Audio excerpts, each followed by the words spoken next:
If you watched the trial, for 6 weeks we watched Alex arrive at the courthouse in the van and be escorted up a sidewalk away from the crowds around front.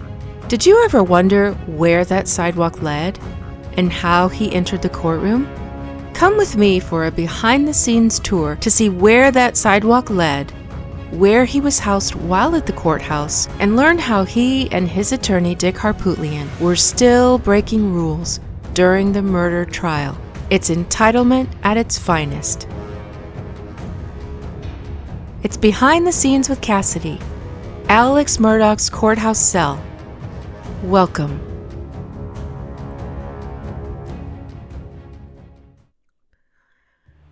Colleton Courthouse is a beautiful southern courthouse on the corner of Hampton Street and Jeffries. It's a dazzling white structure with double staircases winding up to a balcony on the second floor with double doors that are situated at the back of the courtroom. Immaculately kept and maintained by some of the nicest people I met in the Low Country. I was lucky enough to get a tour by a couple of wonderful men that keep the place secure. You'll recognize one of them as the security officer guarding the main door of the courtroom during Alex's trial. We started our tour on the back side of the courthouse, but today I'm focusing on the route Alex took every day. So join me here as we walk up to the place he started his mornings every day of the trial. This is where we go in where Murdaugh's van was, the transport van was parked every morning.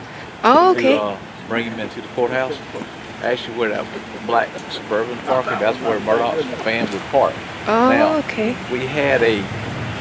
They had red duct tape that was taped from that corner to here, and the other side of that red brick. And when Murdaugh's van was parked there, no public was allowed to get in between those red marks. Of course, they had deputies that controlled that where that wouldn't happen. And then he would get in the van, he would come this way.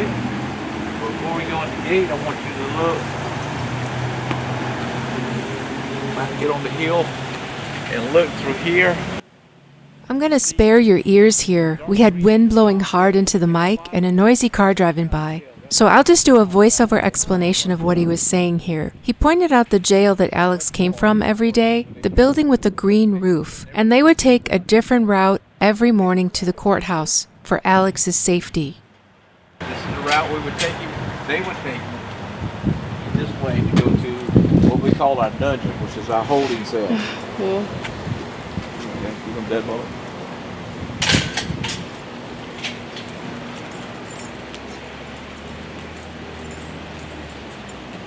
We get an elevator. Oh, fancy. This elevator is the elevator he rode every day. Mm-hmm. But I always tell the visitors, just think how many murderers and rapists and convicts rode this elevator. Oh, yikes. That's a little creepy. Get you creepy. He creeps you out. We were just at ground level, so now we're going to go down a floor. Oh, into the dungeon. Dungeon. Basement.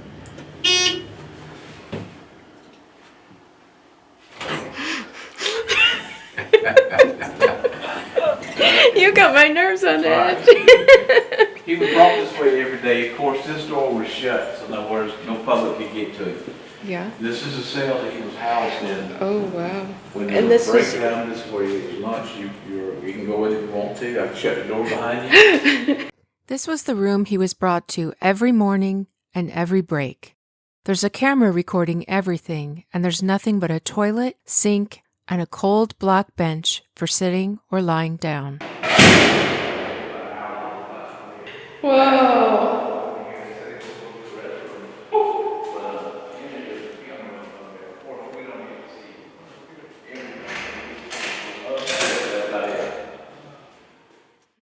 This is where he was housed. This is where he ate his lunch when he was on lunch.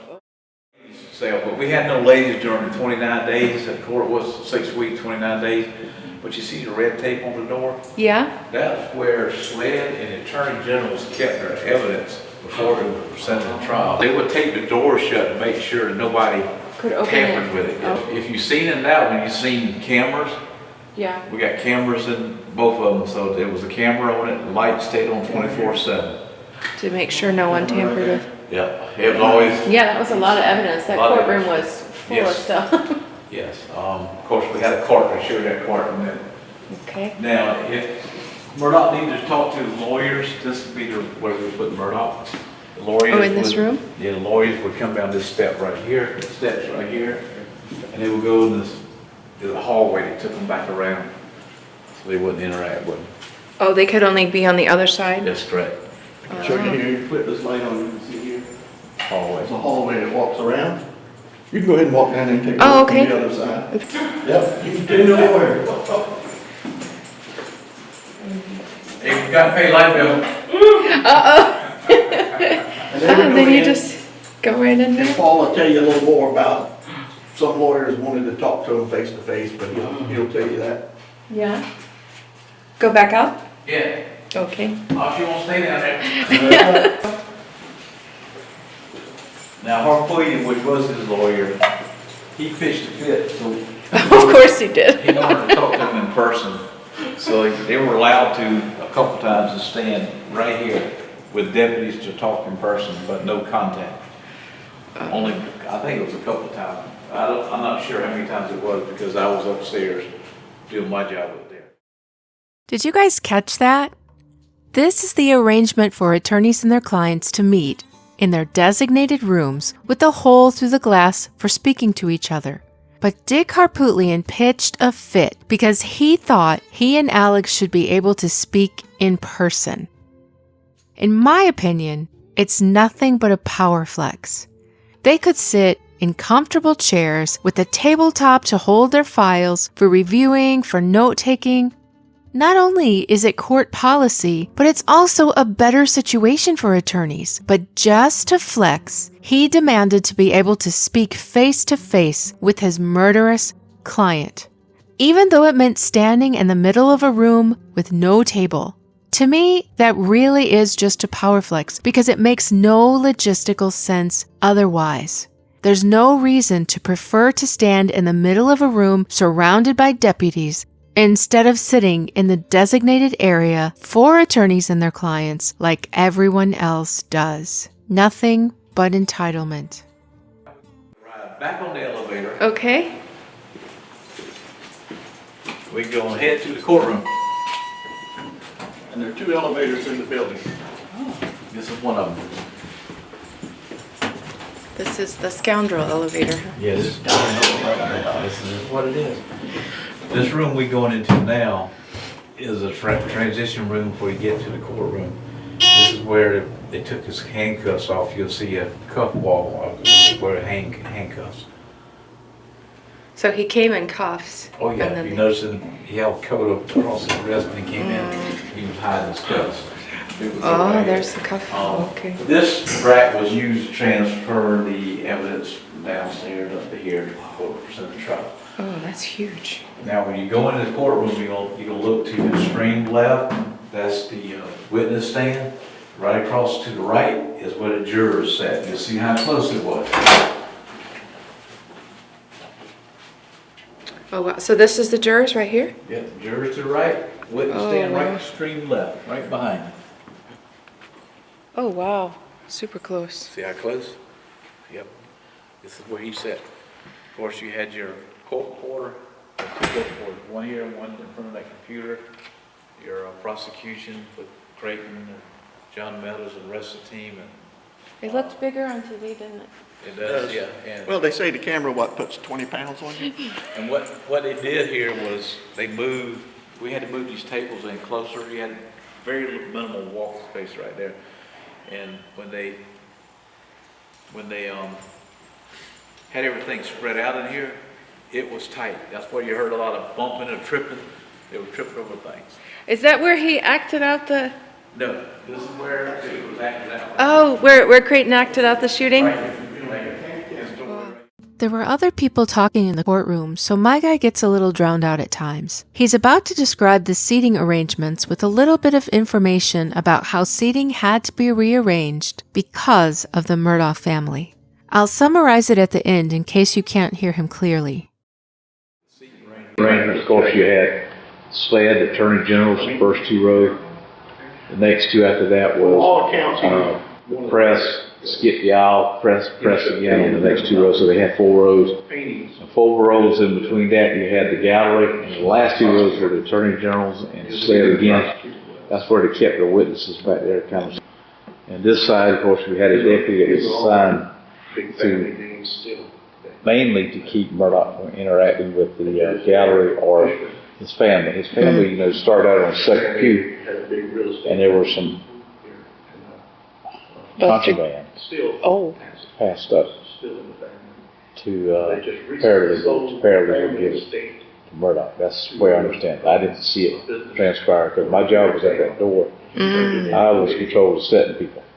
So still breaking the rules, huh? Yeah, still breaking the rules, and they hugged each other, shook hands, or whatever, across everything. So now that deputy watched on TV, he was assigned to, that's his job, that wasn't going to happen anymore.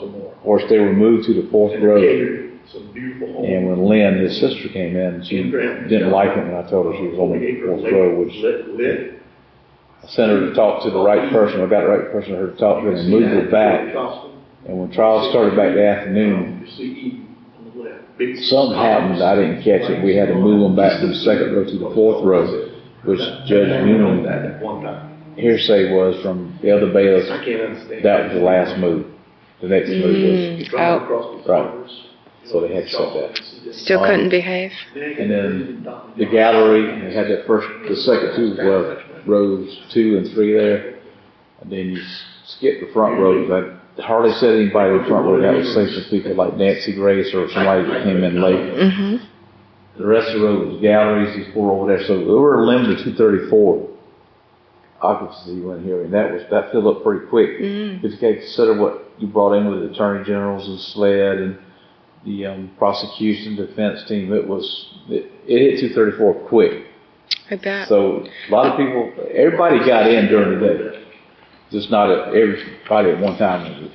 Some people get tired, I want to go to lunch, so they turn their badges in, and people came in. Oh. So people were lined up outside waiting for a chance? Sometimes, yeah. Sometimes. Yeah. Most times they knew when to come back. They got used to it. Yeah. So, he described the area behind prosecution. It was the press, SLED, the Attorney General's office personnel, the gallery, which is outside viewers who came to watch, and the witnesses in the back.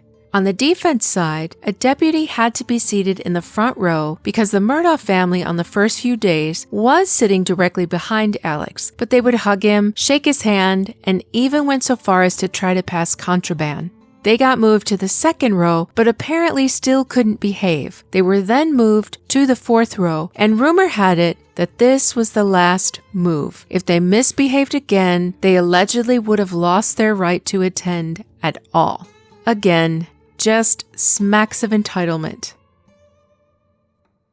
Yeah. I'm going to say something about the pictures on the wall. I'm going to start with the one over here. Okay. Judge. That's a judge. A judge. Oop. Over here. That's a judge. And this judge here is what this highway is named after. Jeffries. Oh, okay. Clerk of court. Judge. Murdaugh's granddaddy. Prosecutor. See the power? The original Buster. See the power. What's that? The original Buster, right? Yeah, the original Buster. That's the granddaddy. That is him. Yeah, I came. I hope you enjoyed this little behind-the-scenes tour of Alex's entrance to the murder trial at Colleton County Courthouse in Walterboro, South Carolina. This is Cassidy O'Connell saying stay well and stay tuned.